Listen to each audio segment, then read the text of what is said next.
네, 오늘 이렇게 쌀쌀한 날씨 가운데서도 오늘 하나님의 전에 나와 이 거룩한 시간을 하나님께 드리는 우리 사랑하는 그린빌 가족 한 분 한 분의 삶과 또 가정과 섬기시고 경영하시는 모든 일들 가운데 언제나 따스한 성령님의 그 손길이 임하는 귀한 축복이 있기를 주님의 이름으로 간절히 축원합니다. 아멘. 흔히 우리 교회에서 보면 사람들이 하나님을 믿고 하나님께 기도했더니 어떤 문제가 이렇게 풀렸다 이런 말들 합니다. 또 믿음으로 병이 나았다 이런 간증을 하기도 합니다. 물론 믿음으로 응답을 받는 것도 중요하고 또 믿음으로 병이 낫는 것도 또 필요하지만 그보다 더 중요한 것은 우리 자신이 믿음의 사람이 되는 것입니다. 믿음이라고 하는 것은 어떠한 내 목적을 이루는 도구가 아니라 우리의 삶의 존재 방식이 되어야 합니다. 그리고 하나님 한번 안 믿었다고 금방 망하는 것 아닙니다. 한번 죄를 지었다고 갑자기 하늘에서 벼락이 내려오는 것도 아닙니다. 그냥 매일매일의 삶 속에서 하나님을 믿지도 않고 또 기도도 하지 않고 살다 보면 자신도 모르는 사이에 불신앙의 사람이 됩니다. 그렇게 불신앙의 사람이 되면 진짜 이제 큰일이 납니다. 결국 자신도 모르게 실패의 삶을 살게 될 것이기 때문입니다. 믿음의 사람이 되는 것도 이와 비슷한 원리입니다. 여러분 한번 이렇게 믿었다고 해서 갑자기 벼락부자가 되는 거 아닙니다. 한번 믿었다고 간절하게 기도했다고 대단한 기적이 일어나는 것도 아닙니다. 우리는 하나님의 말씀을 들으면서 하나님을 이렇게 신뢰하는 것을 조금씩 배워가고 또 기도로 살아가기 시작하면서 그렇게 점점 믿음의 사람이 되어 갑니다. 그러다가 어느 순간 정말 감당할 수 없는 하나님의 은혜를 체험하게 됩니다. 그럼에도 당신을 향해 걷습니다 라는 주제로 우리가 아브라함의 믿음의 여정을 제가 살펴보고 있습니다. 오늘은 5번째 시간으로 오늘 전쟁 이야기가 시작이 됩니다. 하나님은 이 전쟁의 사건을 통해서 아브라함이 어떻게 믿음의 사람이 되어가고 있는지를 우리에게 보여줍니다. 아브라함은 보면 계속 조금씩 한 단계 믿음의 레벨이 올라가는 것 같습니다. 아브라함 당시 그 땅에는 그돌라오멜이 이끄는 어떤 한 그룹과 또 소돔왕을 중심으로 한 그룹이 있었습니다. 이 그돌라오멜이 이끄는 그 연합이 그 군사력이 훨씬 더 강했던 모양입니다. 그래서 이 소돔 왕의 그 그룹들은 이들에게 조공을 바치고 12년 동안이나 그들을 섬겼습니다. 아마 조공을 바치면서도 마음속으로는 이를 갈면서 우리에게 힘만 생겨봐라. 내가 반드시 복수하리라 생각했을 겁니다. 그러다가 13년째가 되던 해에 드디어 반란을 일으켰고 14년이 되던 해에 이 두 그룹 사이에 다시 한번 큰 전쟁이 벌어집니다. 자, 그런데 소돔 왕의 동맹군이 처참하게 패배했습니다. 소돔성은 폐허가 되었고 소돔성에 살고 있었던 아브라함의 조카 롯도 그만 전쟁 포로로 끌려가게 되었습니다. 13절 오늘 읽은 첫 시작이었던 13절 보면 이 전쟁에서 도망을 친 사람 하나가 아브라함을 찾아와서 조카 롯이 지금 전쟁 포로가 되었다는 소식을 알려줍니다. 사실 이 조카 롯은 믿음의 사람이 아니었습니다. 아브라함을 불편하게 했던 사람입니다. 지난주에 저희가 살펴보았던 것처럼 아브라함이 선택권을 양보했을 때 이 조카 롯은 재빠르게 자기 눈에 보기 좋아 보이는 비옥한 땅 소돔으로 이주했습니다. 그런데 바로 그 소돔성이 전쟁의 소용돌이에 휩싸였고 롯은 전쟁 포로가 되었습니다. 순간의 잘못된 선택이 결국 모든 것들을 다 잃어버리게 하였고 또 전쟁의 포로가 되게 하였습니다. 큰아버지보다 좀 더 잘 돼보려고 하는 인간적인 이 욕심의 선택이 오히려 모든 것을 다 잃어버리고 생명의 위협까지 느끼게 되는 지경에 처해지게 된 겁니다. 이 소식을 듣고 아브라함이 어떻게 반응을 합니까? 거 봐라. 나이도 어린 것이 조카인 주제에 한평생 키워준 그 은혜도 모르고 자기 욕심대로 그렇게 먼저 선택하니 그렇게 되지. 이제 나를 떠났는데 내가 무슨 상관이야. 이렇게 아브라함 반응하지 않았습니다. 아브라함은 조카 롯에 대한 허물과 실수를 이미 다 용서하였습니다. 그리고 오히려 자기의 목숨을 걸고 이 조카의 생명을 구하고자 했습니다. 저는 아브라함이 이 복의 근원이 되었던 이유가 이처럼 상대방의 실수와 허물을 용서하는 그 사랑의 그 포용력 때문이라고 저는 생각합니다. 그리고 저는 이 시대에 아브라함처럼 축복의 통로가 되기 위해서는 우리 모두 이러한 사랑의 포용력이 절실히 필요하다 그렇게 믿습니다. 사람들은 과거에 자신에게 상처를 준 사람이 있으면 기회만 되면 그것에 대해서 복수하려고 합니다. 사람들은 이런 말 많이 씁니다. 내가 저놈 혼 좀 한번 내줘야겠다. 내가 버릇 좀 한번 내가 확실하게 고쳐줘야겠다. 저는 이런 말 이렇게 하는 분들 치고 그렇게 버릇을 고쳐준 사람을 지금 한 번도 본 적이 없습니다. 그렇게 해서 오히려 관계만 완전히 틀어지게 되고 서로에게 씻을 수 없는 상처를 주는 경우가 거의 대부분입니다. 보면 여러분 혼낸다고 사람이 변화되는 것이 아닙니다. 아브라함은 어려움에 처한 이 롯을 구하기 위해서 자기가 할 수 있는 최선을 다합니다. 승산이 없어 보이는 전쟁에 개입합니다.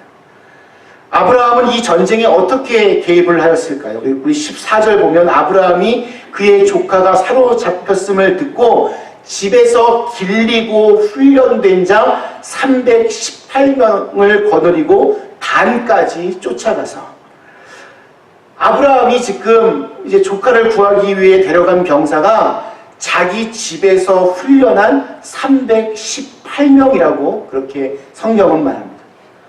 318명.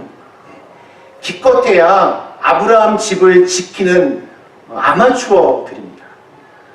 아무리 지금과 같은 규모의 국가가 아니더라도 상대는 네 나라가 연합으로 뭉쳐진 그러한 존재들입니다.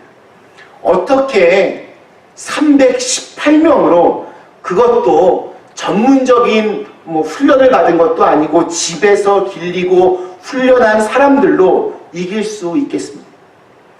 보통 사람 같으면 이 숫자 가지고는 어림도 없고 이건 계란으로 바위치는 격이라고 생각하고 조카 롯을 구할 엄두도 내지 못했을 겁니다.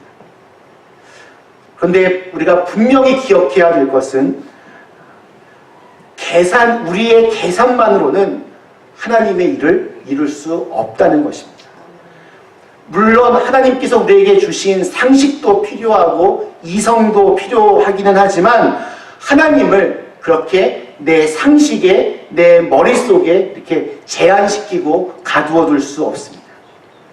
믿음이라고 하는 것은 내 주머니에 있는 것을 계산하는 것이 아니라 하나님을 바라보는 것입니다. 아브라함이 318명을 데리고 그 전쟁에 가담한 것은 상식이 아니라 믿음의 행동이었습니다. 그럼 믿음은 사람을 움직이게 합니다. 아브라함은 계산하지 않고 대신 하나님을 믿었습니다. 전능하신 하나님을 믿는 믿음이 아브라함에게 용기를 주었고 그를 움직이게 했습니다. 아브라함은 한밤중에 적들을 덮쳐서 이 그돌라오멜의 연합군들을 순식간에 쳐서 파하고 이제 담액색 좌편 호박까지 몰아냅니다. 하나님은 이 아브라함의 믿음의 행동을 굉장히 기뻐하셨던 것 같습니다. 그렇기 때문에 인간적으로는 전혀 불가능한 일이 가능해지도록 그렇게 만드셨고 안 되는 일을 되게 하셨습니다. 모든 빼앗겼던 재물과 자기의 조카 롯과 또 그의 재물과 부녀와 친척을 다 찾아오게 하셨습니다. 그리고 아브라함이 전쟁에 이기고 돌아오는 길에 두 사람을 만나게 됩니다. 한 사람은 소돔 왕이었고 다른 사람은 살렘 왕 멜기세덱이었습니다. 우리 17절, 18절 말씀입니다. 아브라함이 그돌라오멜과 그와 함께하는 왕들을 처부수고 돌아올 때에 소돔 왕이 사회의 골짜기 곧 왕의 골짜기로 나와 그를 영접하였고 살렘 왕 멜기세덱이 떡과 포도주를 가지고 나왔으니 그는 지극히 높으신 하나님의 제사장이었더라. 여기에 등장하는 살렘 왕 멜기세덱이 참 흥미롭습니다. 사실 멜기세덱은 전쟁에 참여한 사람도 아니었고 이 전쟁에 관련된 사람도 아니었습니다. 그런데 왜 이 살렘 왕이 나와서 아브라함을 영접하고 있을까요? 구약 성경에 보면 시편에 한 단어로 이렇게 나오고 오늘 여기에 등장하는 단어로 멜기세덱이라는 사람은 이걸로 끝입니다. 살렘이란 예루살렘의 줄임말입니다. 그러니까 한마디로 예루살렘의 왕이었습니다. 그리고 그는 지극히 높으신 하나님의 제사장이다라고 성경은 말합니다. 신약 성경에도 살렘 왕 멜기세덱이 히브리서에 등장하는데 예수님과 깊이 관련이 있다고 성경은 증언합니다. 그러니까 멜기세덱은 예수 그리스도의 모형이라고 그렇게 볼 수 있습니다. 하나님은 바로 이 살렘 왕 멜기세덱을 보내어 아브라함을 마중하게 했습니다. 여기서 하나님이 아브라함을 위해서 이 멜기세덱을 보냈다는 사실이 참 중요합니다. 이것은 마치 우리 인간들이 전혀 기대하지 못했을 때 이 땅에 예수님을 보내신 것과 같습니다.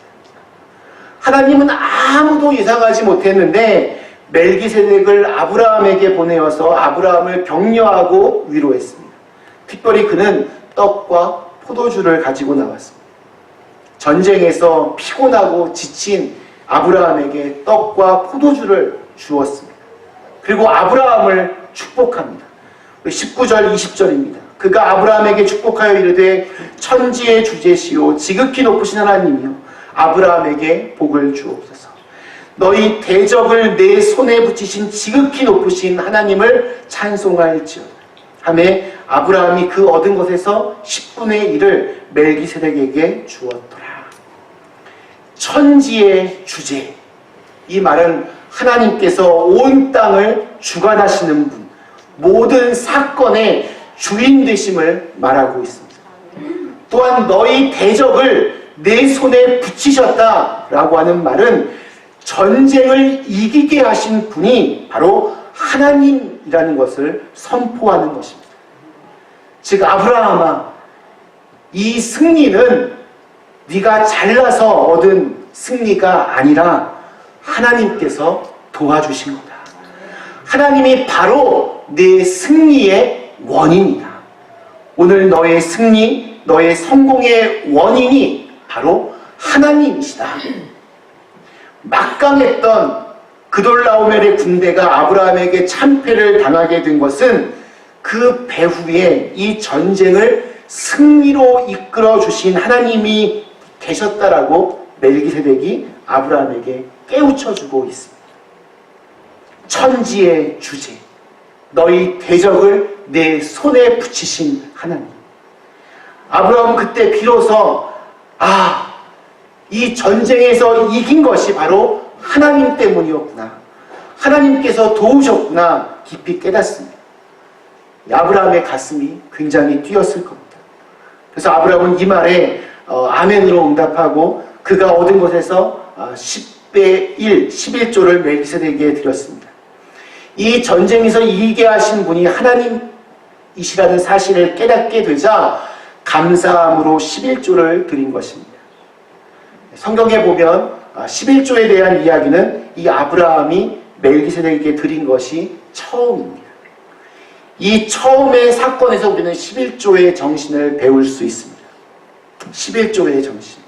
그것은 하나님의 은혜에 대한 믿음의 고백입니다. 하나님이 승리하게 하셨다. 하나님이 도우셨다. 그걸 깨닫고 감사함으로 드리는 것이 바로 11조입니다. 그렇기 때문에 11조를 드리는 사람에게는 분명한 두 가지의 특징이 있습니다. 첫째는 믿음입니다. 하나님이 도우셨다라는 분명한 믿음이 없는 사람은 절대로 11조를 드리기 힘듭니다. 두 번째는 물질에 대한 자유함입니다. 믿음으로 11조를 드리는 사람은 물질의 염려로부터 자유하게 됩니다. 우리 인간 삶에서 가장 필요한 것 중에 하나가 바로 돈입니다. 죽을 때까지 돈 앞에 자유로울 수 없습니다. 누가 더 좋은 옷을 입고, 누가 더 좋은 집에 살고, 누가 더 좋은 음식을 먹느냐가 우리 인간이 가지고 사는 평생의 문제입니다. 인간은 절대로 이 물질의 문제 앞에서 벗어나지 못합니다. 자유하지 못합니다. 그래서 누구나 이 물질의 문제에 붙잡혀서 그렇게 질질 끌려가며 살아갑니다. 근데 이상합니다. 그렇게 사람들이 돈과 물질을 끊임없이 추구하지만 그것 때문에 행복하지 않습니다. 왜냐하면 우리 인간은 하나님의 형상으로 지음받은 영적인 존재이기 때문에 그렇습니다. 사람에겐 육신에 필요한 것들을 분명히 채워야 하지만 그것만으로는 절대로 행복해지지 않습니다. 내 영혼에 만족함이 있어야 정말 행복해질 수 있습니다. 그 영적인 만족은 하나님께서 나와 함께 계셔야만 얻을 수 있습니다. 그러므로 우리가 물질의 유혹을 이길 수 있는 길은 하나밖에 없습니다. 바로 믿음입니다. 이상하게도 정말 믿음을 붙잡게 되면 그때부터 돈과 물질로부터 좀 더 자유하게 됩니다. 초월한다. 이 말은 나는 돈 같은 건 필요 없어. 돈 아무것도 아니야. 이러는 것이 아니라 그것으로부터 자유하게 된다는 것입니다. 돈이 있으면 그것도 좀 많으면 물론 좋겠지만 없어도 상관없습니다. 믿음의 사람들은 가난하게 살아도 행복합니다. 몸이 안 아프고 건강하면 물론 좋습니다. 그러나 믿음의 사람들은 병이 생겨도 감사하며 살 수 있습니다. 오래 살면 물론 좋습니다. 그러나 믿음의 사람들은 오래 살지 않아도 상관없습니다. 믿음의 사람들은 죽음 앞에서도 천국에 갈 소망으로 얼마든지 그 죽음의 두려움과 슬픔을 이겨낼 수 있습니다. 왜 그렇습니까? 믿음은 바로 이 천지의 주제이신 하나님을 보는 것이기 때문에 그렇습니다. 요즘은 설교 시간에 11조에 대한 설교를 거의 하지 않습니다. 왜 그런지 아십니까? 교인들이 싫어하기 때문입니다. 그리고 설교를 하는 목사도 11조에 대한 설교를 하면 마치 이게 돈 밝히는 목사로 이렇게 찍힐까봐 알아서 이렇게 자제합니다. 잘하지 않습니다. 그러나 저는 좀 분명하게 말씀드릴 수 있는 것은 온전한 11조 생활을 해야 좀 더 깊은 믿음의 단계로 올라갈 수 있습니다. 저 미국 오기 위해서 이제 토플 유학시험을 봐야 되는데 한국에 가면 전문 학원들이 있습니다. 그 학원에 가서 처음 테스트를 받습니다. 저의 레벨이 어느 정도인지. 1단계가 3단계가 제일 낮고 6단계가 제일 높습니다. 저는 몇 단계가 나는지 아세요? 저는 1단계가 나왔어요. 이거는 토플 그런 거든 공부할 지금 수준이 아니고 거의 알파벳부터 시작해야 되는 아주 기초부터 중학교부터 시작해야 된다 이런 평가를 받고 1단계부터 시작했습니다. 4단계 정도 가면 그때부터 진짜 이제 시험 치는 그런 반이 됩니다. 그 반의 이름이 베이직이었습니다. 기본. 거기서부터가 기본입니다. 근데 기본반 할 때도 굉장히 힘들었는데 그 이후 더 높은 레벨로 올라갈 때는 정말 힘들었습니다. 그래도 정말 은혜롭게 하나님 정말 감사하게도 시험 잘 보게 해주셔서 아무튼 미국에 유학 와서 지금 여기까지 있습니다. 믿음에도 보면 여러 단계들이 있습니다. 저는 11조는 어느 단계냐라고 말한다면 베이직 단계라 저는 생각합니다. 그러니까 아직 내 믿음이 어느 정도 올라오지 않으면 정말 드리기 쉽지 않습니다.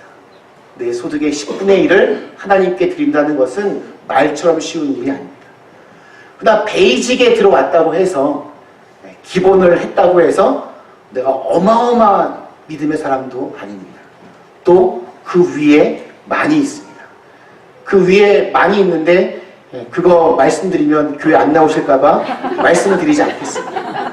더 무시무시한 것들이 또 기다리고 있습니다. 어떤 목사님이 이런 비유 드셨습니다. 군인들 중에는 낙하산 타는 특전대원들이 있습니다. 비행기에서 낙하산 딱 메고 그 공중에서 뛰어내리는 것이 보통 사람은 정말 누구나 할 수 없는 아주 무서운 일이 아닐 수 없습니다. 여러분 특전 대원이라고 해서 누구나 처음부터 비행기에서 아무렇지 않게 뛰어내리는 것이 아닙니다. 그와 같은 일을 하기 위해서 맨 땅에서 피나는 훈련을 합니다. 특별히 땅에 점프대를 만들어 놓고 연습을 하는데 그 점프대의 높이가 10m 정도 됩니다. 왜냐하면 사람이 느끼는 공포심을 가장 많이 느끼는 높이가 10m라고 합니다. 거기서 뛰어내릴 수 있으면 비행기에서도 뛰어내릴 수 있다라고 합니다. 그래서 비행기를 타기 전에 그 점프대에서 계속해서 훈련을 합니다. 이처럼 11조라고 하는 것은 사람이 돈에 대하여 공포를 느끼게 하는 그런 액수입니다. 그러나 그렇기 때문에 만약 11조에서 이렇게 점프할 수 있다면 돈에 대한 욕심으로부터도 우리는 점프할 수 있습니다. 제가 고백하기 부끄럽지만 저는 한국에서 군대 생활을 방위로 보냈습니다. 18개월 동안 힘들게 보냈습니다. 육군사관학교 도서관에서 책을 이렇게 옮기며 그렇게 편하게 했습니다. 제 스스로도 여기는 군대가 아니야 이런 마인드로 다녔습니다.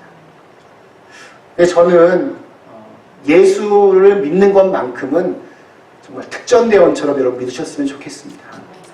그냥 설렁설렁 대충 그러는 것이 아니라 정말 제대로 한번 시작하고 제대로 도전해 보셨으면 좋겠습니다.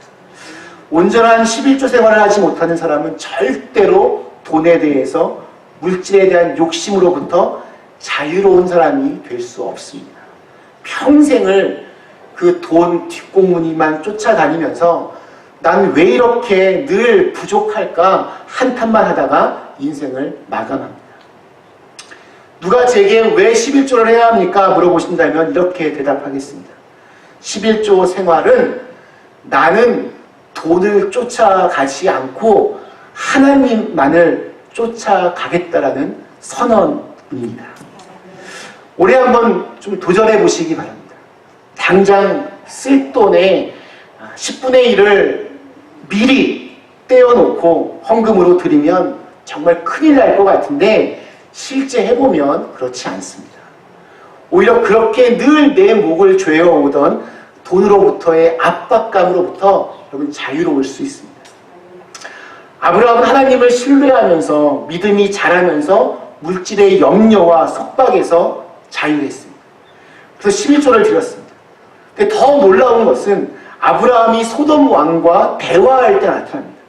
우리 21절에서 소돔 왕이 자신들을 구해준 아브라함에게 고마워서 사람은 다 내게 보내고 이 전리품들은 다 네가 가져라 이렇게 이야기합니다. 이게 세상의 방법입니다. 늘 고마움을 돈으로만 해결하려고 합니다. 여기에 대해 아브라함이 어떻게 반응을 합니까? 우리 22절, 23절입니다. 아브라함이 소돔 왕에게 이르되 천지의 주제이시오 지극히 높으신 하나님 여호와께 내가 손을 들어 맹세하노니 내 말이 내가 아브라함으로 치부하게 하였다 할까 하여 내게 속한 것은 실 한 오락이나 들매끈 한 가닥도 내가 가지지 아니하리라. 저는 이 말씀 읽으면서 가슴이 뛰었습니다. 지금 아브라함이 뭐라고 고백합니까? 하나님을 천지의 주제시오라고 말합니다. 조금 전에 멜기세덱에게서 들은 말입니다. 그는 하나님을 점점 더 깊이 알아가면서 그의 믿음도 견고해져 가고 있었습니다. 그래서 아브라함이 소돔 왕에게 이렇게 말합니다. 미안하지만 난 당신의 호의를 거절하겠습니다. 당신의 돈은 내가 받지 않겠습니다. 왜냐하면 내가 나중에 하나님의 축복을 받게 되었을 때 당신이 말하기를 그때 내가 아브라함을 부자로 만들어 주었다 라고 말할 것 같아서입니다. 당신은 내 인생을 책임져 주는 사람이 아닙니다. 나를 축복해 주시는 분은 오직 하나님밖에 없습니다. 말씀 마치겠습니다. 우리 사랑하는 그린벨 가족 여러분, 믿음에는 단계가 있습니다. 오늘 주어진 말씀 속에서 아브라함이 서서히 믿음의 사람으로 세워져 가는 것을 우리가 보게 됩니다.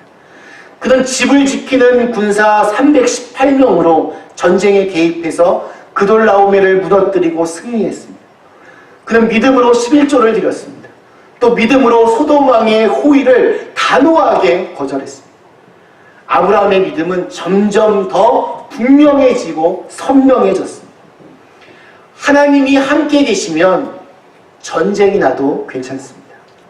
하나님이 함께 계시면 돈 때문에 비굴해지지도 또 죄와 타협하지도 않습니다. 하나님의 성령은 저와 여러분을 자유하게 합니다. 하나님은 천지의 주제이십니다. 더 좋은 것을, 가장 좋은 것을 준비하고 계십니다. 여러분, 그러니 믿음의 여유를 좀 가지셨으면 좋겠습니다. 믿음의 사람은 설 자리와 안 설 자리를 분별하여 아는 사람입니다. 쓸 돈과 쓰지 말아야 할 돈을 아는 사람입니다. 돈이 아무리 그 힘이 막강하다고 해도 하나님과 관계가 없으면 거절할 수 있는 사람이 믿음의 사람입니다. 저는 이런 자세야말로 믿음을 가진 사람의 여유 또 자유함이라고 말하고 싶습니다. 세상을 의지하지 않고 하나님을 의지하는 사람, 돈과 물질을 의지하지 않고 하나님을 의지하는 사람이 되어서 삶의 자리에서 놀라운 믿음의 승전보를 전할 수 있는 저와 여러분이 다 되시기를 주님의 이름으로 간절히 축원합니다. 우리 주신 말씀을 생각하며 잠시 기도하시겠습니다.